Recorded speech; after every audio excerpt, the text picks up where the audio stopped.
Mango custard বনাবৰ বাবে আমাক লাগিব মিল্ক মেইড 4 চামুচ, আম 3টা আৰু কৰ্ণফ্ল'ৰ। এতিয়া আমি আমখিনি কাটি লৈছোঁ। কাটি লৈ মিক্সিত আমি মাৰি ল'ম। তাৰপিছত এয়া হৈ গৈছে। মাৰি লোৱাৰ পিছত দেখিবলৈ পাইছে মেংগো পিউৰি।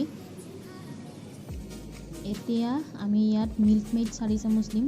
4 টেবুল স্পুন কৰি দিব। আৰু যদি বেছিকৈ ভাল পায় বেছিকৈ দিব পাৰে, আপোনালোকে আপোনাৰ ইচ্ছা অনুযায়ী দিব পাৰে।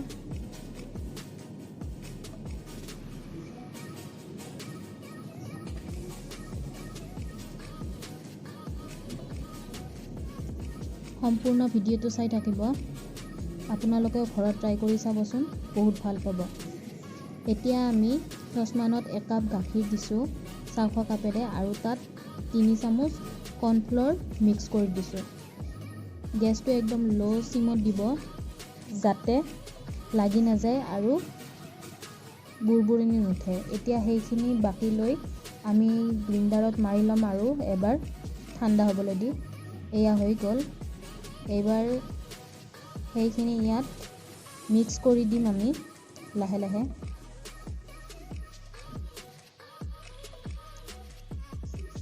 এতিয়া আমি ভালদৰে ঘুটি দিম।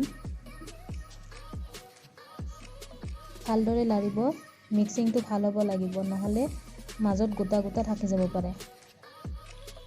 তেতিয়াহ'লে কাষ্টাৰ্ডটো খাই ইমান এটা ভাল নালাগিব। মুখত লাগি গ'লে ভাল লাগিব নাই। আপোনালোকে বনাই চাবচোন, নিশ্চয় ভাল পাব। গৰমৰ দিনত এইবোৰ খাবলৈ বৰ মজা হয়। এতিয়া এইখিনি মিক্স হৈ গ'ল আৰু 8 ঘণ্টাৰ বাবে আমি ফ্ৰিজত থৈ দিম। তাৰপিছত আমাৰ আইচক্ৰীমো ক'ব পাৰে বা কাষ্টাৰ্ড ৰেডি।